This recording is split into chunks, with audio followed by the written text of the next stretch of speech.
끝을 찾으라 하는 제목인데요. 위의 끝을 찾으라. 이 말 자체만 들으면 어떻습니까?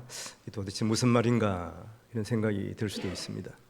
특히 이 골로새의 성경을 보면 상당히 좀 어려운 그러한 구절들이 또 많이 있습니다. 그래서 골로새 성경이 사도 바울의 서신 가운데 상당히 어려운 서신이다 이렇게도 이야기를 하고 있습니다. 그래서 위의 것을 찾는 그 의미가 무엇인가, 또 우리가 어떻게 고민하면서 또 위의 것을 찾아야 하는가, 그리고 우리의 신앙생활의 그런 의미가 무엇인가를 이 시간 곰곰이 생각하면서 하나님의 말씀을 함께 나누면 좋겠습니다. 위의 것을 찾는다, 예를 드는 것이 너무나 중요한 것 같아요. 성경에 보면 하나님께서 아브라함을 갈대아 우르에서 인도에 내시지 않습니까? 거기 보면 내 친척 아비 집을 떠나라 이런 말씀을 하시거든요. 떠나라, 자기가 익숙하고 또 자기가 이때까지 틀을 잡아왔던 그곳을 떠나라 하는 의미예요. 일가 친척을 떠나고 내 고향을 떠나라 하는 의미죠. 즉 이것은 여러 가지로 해석을 할 수 있겠습니다만은 자기 본래 있던 그것을 떠난다 하는 의미는 어떤 의미를 가지고 있습니까? 그리고 누구의 지시에 의해서, 누구의 명령에 의해서 그것을 떠나야 하는 것이죠. 하나님의 명령에 따라서 하나님께서 그것을 떠나라 하셨기 때문에 아브라함은 자기 아내 그 당시는 이제 아브람이고 또 아내 이름도 사레였죠. 아내와 함께 정든 고향을 떠나서 전혀 자기가 알 수 없는 그곳 가나안으로 들어간 것을 우리가 볼 수가 있는 것입니다. 아브라함은 그래서 믿음의 조상이 되었고 또 히브리 민족의 그런 이끄는 그러한 또 조상이 되었습니다. 이런 상황들을 우리가 보면서 이들이 하나님의 백성이 됨으로 말미암아서 거룩한 백성이라고 일컬음을 받게 된 것이죠. 거룩한 백성, 거룩하다 하는 의미는 구별되었다 하는 의미를 가지고 있습니다. 우리도 마찬가지죠. 우리도 거룩한 하나님의 백성이 되었습니다. 이 하나님의 백성이 되었다 의미는 빛과 소금의 역할을 감당해야 하는 것이죠. 예수님께서도 너희가 세상의 빛이다, 세상의 소금이다 그랬거든요. 세상의 빛과 소금이 되라고 했는데 빛과 소금의 공통점은 무엇이냐 하면은 스스로 자기가 사그라지면서 아니면 자기가 녹아지면서 빛을 내고 또 썩어가는 그것을 썩지 않도록 하는 것이고 또 본연의 맛을 내도록 하는 것입니다. 자기 희생함으로 세상을 밝히는 것이죠. 자기를 희생함으로 말미암아서 썩어지는 것을 막는다 하는 것입니다. 본문에서는 왜 우리가 세상과 달라져야 할 것을 몇 가지로 설명을 하고 있습니다. 먼저 오늘 말씀에 보면 그리스도와 함께 다시 살리심을 받았기 때문에 우리가 세상과 달라야 되고 또 위의 것을 찾아야 할 이유가 있는 것이죠. 그리고 그 생명을 주님께서 우리에게 주셨어요. 새 생명을 주신 것이죠. 근데 그 새 생명이 지금은 감추어져 있습니다. 우리가 지금 살고 있지만 세상 사람들과 별 다르게 살고 있지 않잖아요. 그런 의미에서 우리가 하나님의 백성으로서 받는 그런 혜택이 무엇인가 하는 것을 우리가 지금은 잘 알기가 어렵습니다만은 오늘 말씀에서 보면 그리스도께서 나타나실 때 영광 중에 우리도 함께 드러난다고 그렇게 말씀하시고 있어요. 그래서 예수님과 함께 영광 받는 그런 존재가 되었기 때문에 우리는 위의 것을 찾아야 한다. 즉 세상과 다르게 살아야 한다. 이렇게 말하고 있습니다. 골로새 성경은 이 사도 바울의 옥중 서신이기도 합니다. 오늘 말씀에서 보면 너희가 그리스도와 함께 살리심을 받은 성도인이 위의 것을 찾으라 이렇게 권하고 있습니다. 우리는 죄로 죽었으나 예수 그리스도께서 우리를 위해서 대신 죽으심으로 우리가 살리심을 받은 것입니다. 그렇다면 우리는 세상에 살고 있지만 세상 사람들과 다르게 살아야 하는 것이죠. 하나님의 백성으로서 이 세상에서도 거룩한 모습으로 살아가야 하는 것입니다. 이것을 골로새서를 시작하면서 사도 바울은 1장 21절에서 22절에 말하고 있습니다. 전에 하는 말이죠. 전에 다음에 또 어떤 말이 있습니까? 이제는 하는 말이 있죠. 전에 악한 행실로 멀리 떠나 마음으로 원수가 되었던 너희를 이제는 그의 육체의 죽음으로 말미암아 화목하게 하사 너희를 거룩하고 흠이 없고 책망할 것이 없는 자로 그 앞에 세우고자 하셨다. 이렇게 말씀합니다. 전에는 악한 행실로 말미암아 하나님과 떠나 있었고 하나님과 원수된 자리에 있었지만 이제는 어떻다는 것입니까? 이제는 화목하게 하셨다. 무엇으로? 예수님께서 육체로 죽으심으로 우리를 화목하게 하시고 우리를 거룩하고 흠이 없고 책망할 것이 없는 자로 하나님 앞에서 세우고자 하셨다. 이렇게 말씀하고 있습니다. 강용호 박사를 아실 겁니다. 지금은 돌아가셨습니다마는 이분은 앞을 보지 못하는 장애인이었죠. 초등학교 때인가요? 하여튼 날아오는 공에 맞았는데 그것 때문에 실명하고 말았습니다. 자기는 축구를 하지도 않았는데 날아오는 공에 그냥 우연히 맞았어요.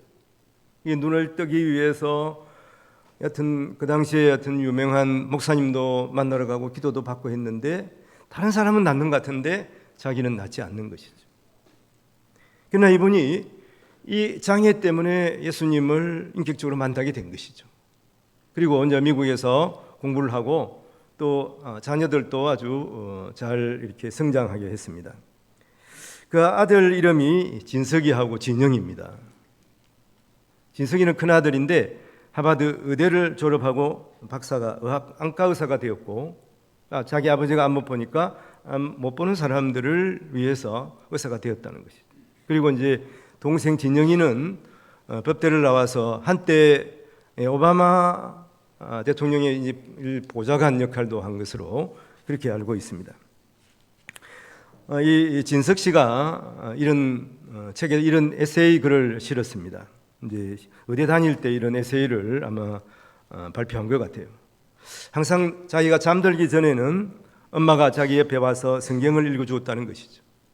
근데 어느 날 아빠는 이제 바쁘죠. 정부일 고관이기 때문에 바쁘기 때문에 아빠가 이제 그 일을 안 하고 엄마가 이렇게 하신 것이죠. 참 어머니가 참 중요한 역할을 하는 거예요, 가정에서는.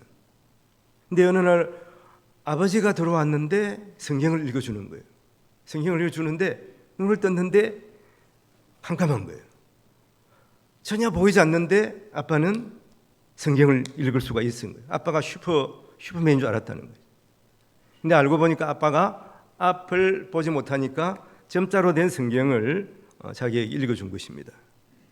이 얘기를 하면서 진석 씨는 이렇게 이야기를 합니다. 아빠는 외모로는 장애인이지만 내가 아는 아버지는 그 누구보다 뛰어난 능력과 재능을 갖추신 분이다. 아버지는 자신의 장애를 통해서 세상을 살아가는 고귀한 교훈을 깨우쳐 주셨다. 아버지로 인해서 나는 이 세상을 넓은 시야로 보게 되었고 누구나 나의 스승이 됨을 알고 겸손히 배우게 되었다. 이렇게 말하고 있습니다. 강용 박사는 이렇게 말하지 않습니까? 눈을 뜨고 보는 것보다 눈을 감고 보는 세계가 더 넓고 깊단다. 이렇게 자녀에게 말해 줬습니다. 어떤 기자가 이런 삼중고의 장애를 가지고 있는 헬렌 켈러에게 물었습니다. 자신이 불행하다고 생각하지는 않습니까? 이 삼중고의 장애 때문에. 헬렌 켈러가 말합니다. 눈을 뜨고도 비전이 없는 사람이 더 불행한 사람입니다. 이렇게 말했습니다. 여러분, 장애가 있으면 몸이 아프면 살아가기 어렵지 않습니까? 그것 때문에 실망하고 좌절하게 되는 것입니다. 그러나 그런 상황에서 예수 그리스도를 만나게 되면 그리고 하나님의 뜻을 따라 살아가는 사람이 되면 그런 이 육신의 장애나 환경에 좌우되지 않는 것입니다. 창조주 하나님의 뜻에 따라서 생각하고 행동하는 것이죠. 이것이 위의 것을 찾는 모습이에요. 세상과 다르게 살아가는 모습입니다. 소망과 비전을 가지고 살아가는 사람의 모습입니다. 지금 자신의 처지나 환경 때문에 여러분 걱정하고 있는 것이 없습니까? 좌절하고 있는 것이 없습니까? 그것에 얽매여 근심하고 있지는 않습니까? 현재에 붙잡혀서 미래를 보지 못한다면 그 사람은 불행한 사람입니다. 사도 바울은 본문에서 위의 것을 찾으라 이렇게 말하고 있습니다. 그 의미를 깨우치고 또한 소망을 갖고 살아가는 우리 성도들이 되시기를 바랍니다. 먼저 위의 것을 바라본다 하는 의미는 오늘 본문에서 보면 예수 그리스도를 바라보는 것입니다. 오늘 3장 1절 말씀에 보면 그러므로 너희가 그리스도와 함께 다시 살리심을 받았으면 위의 것을 찾으라. 그리고 거기는 위의 것을 찾으라. 거기는 그리스도께서 하나님 우편에 앉아 계시느니라. 위의 것 바로 예수 그리스도가 계신 그곳을 바라보려 하는 것이죠. 사도행전에 보면 스데반 집사님이 나오지 않습니까? 스데반 집사님은 복음을 전하다가 돌에 맞아서 죽어갑니다. 그러나 그때 그 눈을 들어서 하늘을 바라보는 것이죠. 예수님을 바라보는 것입니다. 사도행전 7장 55절에 보면 스데반이 성령 충만하여 하늘을 우러러 주목하여 하나님의 영광과 및 예수께서 하나님 우편에 서신 것을 보고, 예수님이 보좌 우편에 앉아 계신 것이 아니라 이 사도 바울이 바라보니까 그 스데반이 바라보니까 예수님이 벌떡 일어서신 거죠.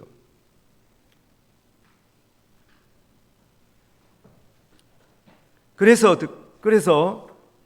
그가 고백하는 내용이 있습니다.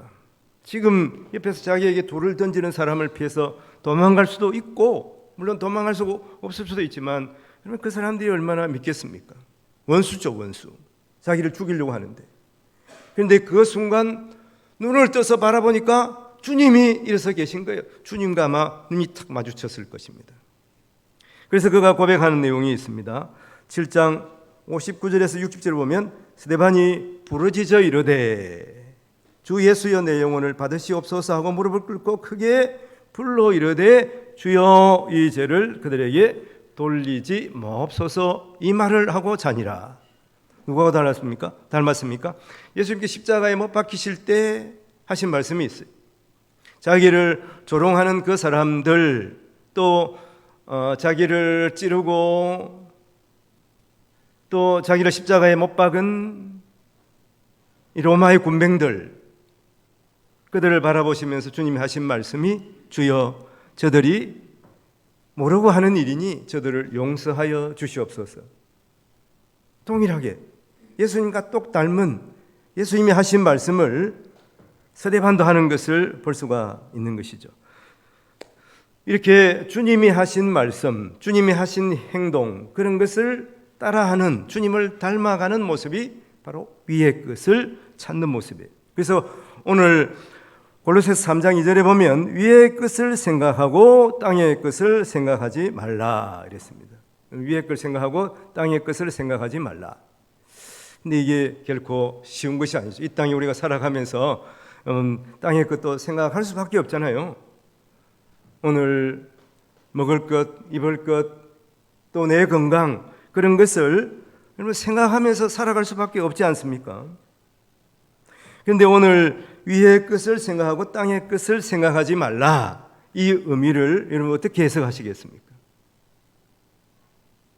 내가 하나님의 백성이 되었으니까 먹는 거, 입는 거, 사람 사귀는 거 전혀 내가 신경 쓰지 않고 살아가겠다, 이런 의미로 말한 것은 절대로 아니라고 생각합니다. 중요한 것은 무엇이겠습니까? 가령 우리가 생각할 때 세상에 그 친구를 사귀기 위해서, 또 여러분 세상에 돈을 벌기 위해서 하나님과 멀어진다면 어떻게 되겠습니까?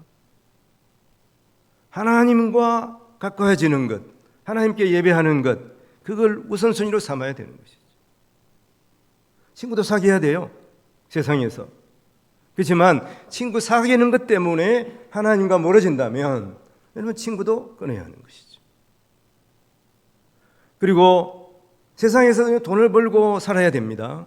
그러나 성경에도 있듯이 돈을 사랑하는 것이 일만하게 뿌리라 그러죠. 돈을 사랑하면 안 되는 것이죠. 주님보다 돈을 더 사랑하면 그 돈을 끊어내야 하는 것이죠. 이런 의미를 우리가 깊이 생각해야 하는 것이죠. 내일부터 우리가 생명의 삶 교재에서 또 이제 잠언 성경을 보거든요. 23장 2절에 이런 말씀이 있어요. 내가 음식을 탐하는 그러한 사람이거든 내 목에 칼을 두라, 이런 말이 있습니다. 이걸 여러 가지로 해석할 수 있습니다. 음식 먹는 거 중요하지 않습니까? 그러나 음식을 탐하게 되면 과식하게 되죠. 그렇게 되면 어떻습니까? 자기 몸을 버리게 되는 것이죠. 그렇다면 어떻게 됩니까? 목에 칼을 두라 하는 것은 그것을 끌어내라 하는 것이죠. 목을 치라 하는 말은 아니고 목에 칼이 있다고 생각하고 음식을 절제하라는 의미죠. 뭐가 중요합니까? 음식보다 내 건강이 더 중요하잖아요. 그럼 내 건강을 위해서 음식을 많이 배부르게 먹는 것을 절제할 수가 있어야 된다 하는 것입니다. 이렇게 우리가 더 중요한 것이 무엇인가를 생각하면서 덜 중요한 것을 끊어내야 하는 것입니다. 우리에게 가장 중요한 것 사실은 무엇입니까? 주일 와서 함께 하나님 앞에 예배 드리는 것이죠. 이것이 중요합니다. 이 중요한 것 위해서 여러분 혹시 세상에 친구들 만나야 된다. 그러면 친구가 못 만나게 되면 섭섭하긴 하지 않습니까? 근데 그 섭섭함을 감수해내야 돼요.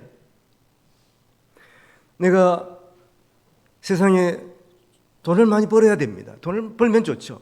그렇지만 그것 때문에 주님께서 기뻐하시지 않는 일을 행한다 그러면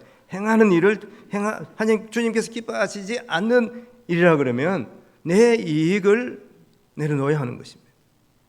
이것이 그리스도인의 모습이고 위의 것을 찾는 참 신자의 모습이라고 생각합니다.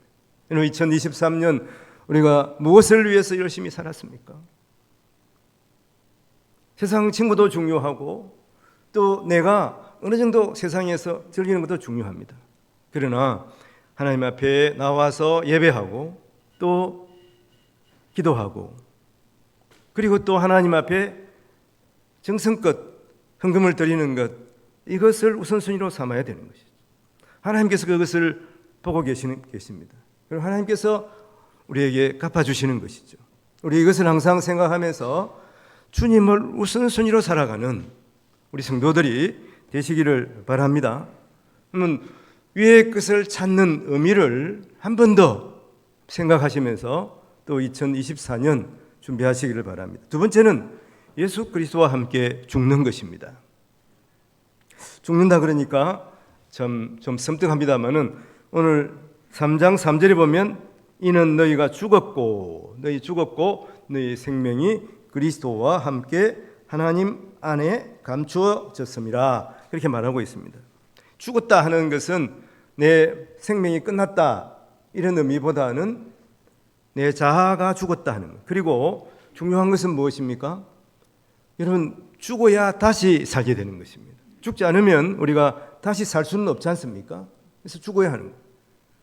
이것을 우리가 오늘 우리의 삶과 적용하면 어떻습니까? 내 자아, 내 고집, 내 교만, 거짓행위 이런 것들을 죽게 하는 것이. 어떻게 죽게 합니까? 그냥 죽일 수는 없어요. 예수 그리스도 십자가 앞에 내려놓는 것입니다. 우리가 예수를 믿고 세례를 받습니다. 그럼 세례의 의미가 무엇입니까? 세례의 의미가 사도 바울은 그것을 물속에 들어갔다 나오는 것이라. 이스라엘 백성들이 홍해를 건널 때 바다를 지나갔잖아요. 홍해 바다를 지나갔어요. 그러므로 너희가 세례를 받았다 이렇게 말하고 있는 것이. 그러면 물속에 들어가면 어떻습니까? 숨을 쉴 수가 없죠. 죽게 되는 것이죠. 세례의 의미는 바로 우리가 죽었다는 것, 예수 그리스도의 십자가에서 주님과 함께 죽었다는 의미를 가지고 있는 것이죠. 물론 재씻음의 의미도 있습니다. 물로 씻기 때문에 그렇습니다. 중요한 의미는 우리가 세례, 예수 그리스도와 함께 내 옛 자아가 죽었다는 것이죠. 옛날에 내 고집, 내 죄악 이런 것들을 다 예수 그리스도 십자가에 못 박아 버리는 것입니다. 이 의미를 가지고 있습니다. 초대교회에 보면 우리나라 초대교회에 유명한 목사님 김익두 목사님 있습니다. 이 김익두 목사님은 이제 여튼 대단한 부흥 강사였습니다. 이분이 예수 믿기 전에는 평양 깡패였다고 합니다. 하여튼 깡패가 이렇게 예수 믿으면 더 잘 믿는 것 같기는 해요. 이분이 예수를 믿고 이제 예수를 전하기 시작합니다. 예수 믿으세요. 평양 거리를 막 다니는 거예요. 평소에 이제 어떤 음식점에서 맨날 깽판을 치고 여튼 술 뺏어 먹고 그랬습니다. 그러니까 그 주인이 얼마나 믿겠습니까? 이제 김익두가 이제 괴가선천해가지고 예수 믿는다 그러니까 어떻게 하나 보자 해가지고 구정물을 지나고 예수 믿으세요 하고 지나고 있는데 구정물을 그냥 그 얼굴에다가 이제 엎어버린 것이죠. 그러니까 김익두 씨가 그때까지도 좀 성격이 살아있었던 것 같아요. 이런 말을 하더랍니다. 이제 옛날 못된 깡패 김익두는 죽고 예수님 믿어 다시 새 사람이 되었습니다. 그러면서 이게 자기에게 구정물을 얹은 그 사람, 그 주인 보고 이렇게 말합니다. 그래, 내가 죽었으니 네가 살았다. 이런 것이죠. 내가 오늘 예수로 말미암아서 내가 이제 그 옛날 성격이 죽었기 때문에 너는 오늘 살아났다 이런 말이에요. 너를 죽이지 않았다 이런 말이죠. 아직까지도 그 말에는 뉘앙스가 어떻습니까? 깡패 냄새가 납니다만은 그래서 전국을 돌아다니면서 복음을 전했습니다. 한번 이야기를 했는지 모르겠습니다만은 우리 정조 할아버지가 남해에서 교회를 세우시고 남해에 한번 이분이 내려왔었어요. 내려오셔가지고 복음을 전하면서 또 아픈 사람들을 고치고 그랬습니다. 근데 우리 마을에 하여튼 말을 못하는 그분이 한 분이 있었어요. 그래가지고 그 가서 치유함을 받았어요. 그러니까 이제 말을 하게 됐는데 문제는 이제 교회 잘 나올 때는 괜찮은데 교회 안 나오면 또 벙어리가 되더라고요. 할 수 없이 그분은 일생을 하여튼 예수 믿게 되었습니다. 하여튼 초대교회 우리나라 초대교회 선교사들 가운데 근본주의 신앙을 가진 분들이 많았어요. 이분들은 어떤 신앙을 가지고 있었냐면은 이런 기적의 역사는 이 초대교회의 성경의 역사에서 끝났다 이렇게 믿는 사람들이 있었다고 하는 것이죠. 그러니까 성령 하나님께서 단회적으로 왔기 때문에 하여튼 잘못 해석한 거에 따지고 보면 그랬는데 그래서 이제 그 사람 선교사들이 와가지고 이제 함부로 이런 신비적인 것이니까 이런 거 믿으면 안 된다 그랬거든. 그런데 이 선교사들이 이 김익두 목사님을 따라서 이렇게 강연회를 가보고 그러면 놀랍게도 이렇게 놀라운 이러한 기적의 역사가 나옴의 역사들이 있는 거예요. 그래서 자기들이 잘못 생각했구나. 그래가지고 그 한국 교회 기독교 여튼 강령에서 하나님의 이 구원의 역사, 기적의 역사는 지금도 계속되고 있다 이렇게 바꿨다고 합니다.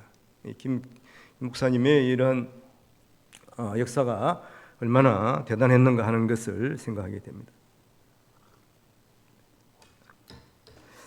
예수님은 겟세마네 기도에서 이렇게 고백하지 않습니까? 하나님 아버지, 이제는 내 뜻대로 마시고 아버지의 원대로 하옵소서. 그리고 십자가에 죽으셨어요. 우리 죄를 대신 지시고 죽으셨습니다. 자신이 십자가에 죽는 것, 그것이 아버지 하나님의 뜻임을 알고서 예수님이 자원하여 행하신 것입니다. 우리가 예수님의 보혈로 죄 씻음 받고 하나님의 자녀 된 것을 믿는다면 우리도 이런 기도를 드려야 하지 않겠습니까? 내 뜻대로 마시고 아버지의 뜻대로 하옵소서. 이 기도를 드리고 예수님의 뒤를 따르는 그러한 성도들이 되어야 합니다. 이 사도 바울도 그렇습니다. 자기 뜻대로 행했어요. 자기 생각에는 예수님이 이단이에요. 처음에 사울이었을 때. 그래서 예수 믿는 자들을 다 잡으러 다녔지 않습니까? 근데 중요한 것은 예수님을 다메섹 도상에서 예수님을 만나고 이제는 이방인의 사도가 된 것이죠. 중요한 것은 예수님을 만나는 것입니다. 예수님을 만나야 우리가 바뀌는 거예요. 예수님 만났는데 어떻게 만났습니까? 예수님 인격적으로 만나야 돼요.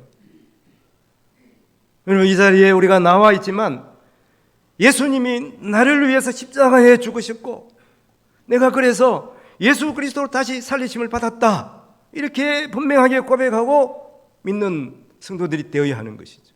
우리 성도들이 다 그런 성도가 되신 줄로 믿습니다. 그렇다면 우리가 위의 것을 찾아야 되지 않겠습니까? 내 뜻대로 내 생각대로 하는 것이 아니라 주님의 뜻대로 행하는 성도들이 되어야 하는 것이죠. 사도 바울은 그래서 고백합니다. 갈라디아서 2장 20절에 내가 그리스도와 함께 십자가에 못 박혔나니 그런즉 이제는 내가 산 것이 아니요 오직 내 안에 그리스도께서 산 것이라. 그리스도께서 산 것이라. 이렇게 고백하고 있습니다. 예수님께서 우리를 다시 살려주셨습니다. 그러기 위해서는 내가 죽어야 되는 거예요. 죽어야 다시 살지 않습니까?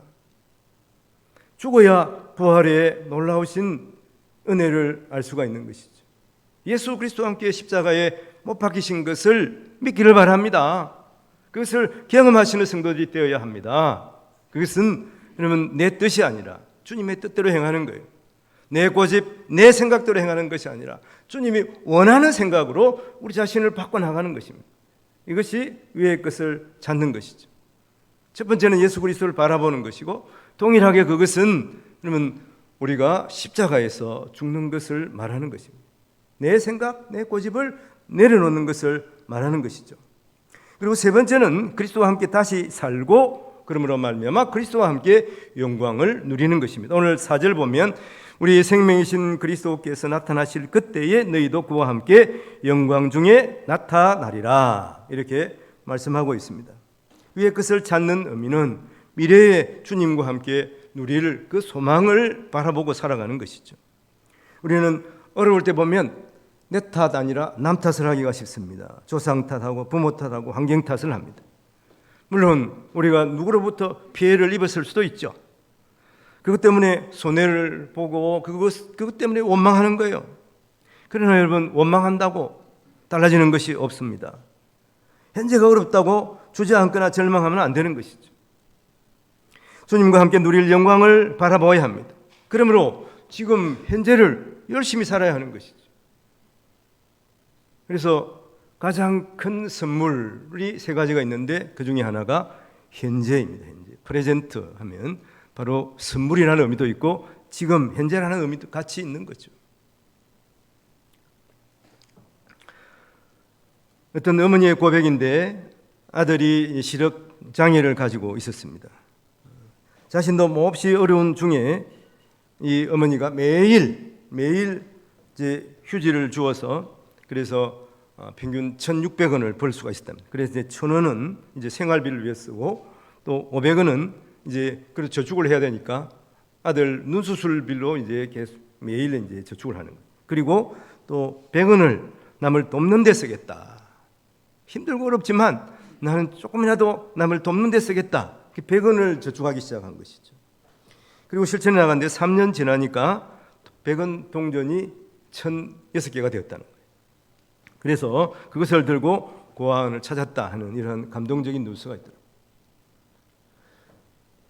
얼마 전에 이제 다니엘 기도가 끝났는데 거기에도 비슷한 그런 고백을 하는 목사님이 있습니다. 서울 달동네 행당동 거기에 이제 있는데 거기 목사님이 일을 한 거예요. 그래서 그 마을에 있는 힘들고 어려운 노인들 또 어린이들에게 우유 한 팩을 이제 매일 주기로 그렇게 생각을 하고 그 일을 시작을 했습니다. 근데 지금은 얼마나 이렇게 다른 사람들을 위해서 많은 큰 일을 하게 된 이런 일들을 고백하는 것을 봤습니다. 시작은 미약하지만 남을 위해서 수고하는 그 수고는 갈수록 더 장대하게 되는 것을 이건 같은 하나님에게 창조의 원리이기도 한 것이죠. 그럼 자기를 위해서도 수고해야 돼요. 그렇지만 우리가 작은 정성이지만 다른 사람을 위해서 내가 베풀고자 하면은 그것이 눈동이처럼 커져가지고 더 나를 위한 것보다 더 큰 일을 하게 되는 것을 우리가 보게 됩니다. 여러분, 세상의 심리학은 원인을 과거에서 찾습니다. 과거에 누가 나에게 이렇게 힘들게 했다 하는 그걸 찾아야 그게 해석이 된다는 거예요. 그러나 그것을 찾아가지고 결코 해석이 되지 않아요.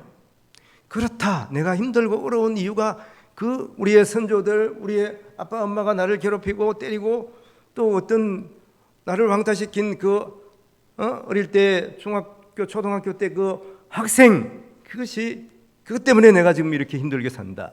이렇게밖에 생각을 할 수밖에 없습니다. 그러나 중요한 것은 무엇입니까?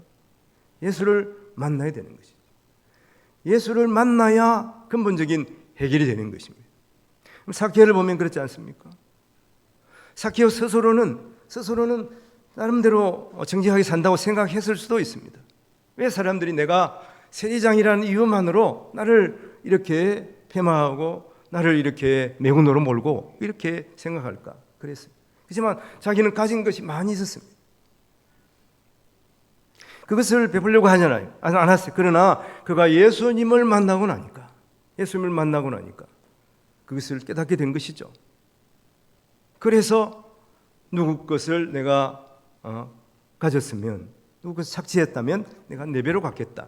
내 모든 것에 반을 들여서 가난한 사람들을 위해서 돕겠다고 그렇게 고백하는 것을 볼 수가 있습니다. 우리의 여러 가지 어려움 이런 것들을 각오해서 찾으면 안 되는 것입니다. 미래에 우리에게 복 주실 하나님을 바라봐야 하는 것이죠. 그 하나님이 영광 중에 우리와 함께 하신다고 성경은 분명하게 말씀하고 있습니다. 지금은 세상 사람은 동일해 보이지만 예수님께서 다시 오실 때 우리가 어떻게 됩니까? 주님과 함께 주님의 보좌 앞 같이 앉아서 영광을 누리게 되는 것이죠. 여러분, 이것은 우리가 지금 상상할 수 없는 놀라운 은혜인 것을 분명히 알아야 하는 것입니다. 사도 바울은 예수 만나고 이렇게 바꾸졌다고 스스로 고백하고 있습니다. 에베소서 2장 5절 6절에 허물로 죽은 우리를 그리스도와 함께 살리셨고 너희는 은혜로 구원을 받은 것이라. 또 함께 일으키사 그리스도 예수 안에서 함께 하늘에 앉으시니. 하나님 보좌 우편에 예수님과 함께 앉으신다 이렇게 말씀합니다. 예수님께서 우리를 살리셨어요. 자기 피를 흘리시고 십자가에 죽으심으로 우리를 살리셨어요. 그것 했을 뿐만 아니라 우리를 하나님 보좌 우편에 앉혀주시겠다고 그렇게 말씀하고 있는 거예요. 이만한 영광이 어디에 있겠습니까? 오늘 말씀을 보면서 우리는 어떤 사람을 보고 어떤 환경을 보고 힘들다 누구 탓하지 말고 예수 그리스도를 바라보시기를 바랍니다. 나를 위해 그 무섭고 처참한 십자가를 주신 주님을 바라보기를 바랍니다. 우리의 그런 어떤 죄된 것 잘못된 것을 내려놓기를 바랍니다. 우리의 고집을 내려놔야 되는 것이죠. 우리의 못된 자아를 내려놔야 하는 것입니다. 하늘 보좌 앉으신 주님과 함께 영광을 누리는 성도들이 되어야 합니다. 오래전에 본 책이기도 합니다만 영화로도 나왔더라고요. 오스틴이라는 분이 지은 오만과 편견이라는 책인데, 여러분, 편견은 내가 다른 사람들을 잘못 보는 거예요. 편견으로 말미암아. 오만은 무엇입니까? 오만은 스스로 자기를 잘못 보는 거예요. 오만과 편견을 내려놓는, 버리는. 그래서 예수 그리스도께서 우리에게 주시는 겸손과 온유를 마음속에 안고 살아가는 우리 성도들이 되시길 바랍니다. 오늘 말씀을 함께 정리해 보겠습니다. 우리의 과거는 진노의 자식이었어요. 주님이 우리를 사랑하사 창세전에 택했습니다. 그래서 예수와 함께 십자가에 죽었습니다. 주님 부활하심으로 함께 살았습니다. 그런데 지금의 우리의 영광의 모습은 감추어져 있어요. 세상 사람들과 동일해 보입니다만은, 그러나 미래의 내 모습은 예수 그리스도와 함께 영광을 누리는 모습입니다. 하늘 보좌에 주님과 함께 앉아서 주님이 누리는 영광을 우리도 함께 누리면서 살아가게 되는 것입니다. 이렇게 우리는 주님의 사랑받는 하나님의 자녀들입니다. 이것을 항상 생각해야 되는 것이죠. 그래서 세상 사람들이 보는 눈, 세상 사람들이 보는 잣대로 살아가서는 안 되는 것입니다. 위의 것을 바라봐야, 예수 그리스도를 바라보면서 살아가야 하는 것이죠. 예수 그리스도와 함께 죽고 예수 그리스도와 함께 살고 예수 그리스도와 함께 영광을 누리는 복된 인생을 살아가는 우리 모든 동업교회 성도들이 되시기를 주님의 이름으로 축원을 드립니다. 기도하겠습니다. 하나님 아버지, 한 해를 돌아보며 내 생각대로 살아온 것이 많습니다. 어려울 때 아버지 그것을 누구 원망하고 남을 탓하고 환경을 탓하며 또 불평하지는 않았습니까? 내 못된 자아를 내려놓고 오직 예수 그리스도 바라보면서 예수 그리스도를 주인 삼아 주님이 칭찬하시는 주의 백성으로 살아가는 우리 모든 성도들 되게 하여 주시옵소서. 예수를 바라보고 예수와 함께 죽고 예수와 함께 살아 예수와 함께 영광을 누리는 우리 모든 동업교회 성도들 되게 하여 주시옵소서. 감사와 고리를 죄에서 구원하여 주신 우리 구주 예수님 이름으로 기도합니다. 아멘. 우리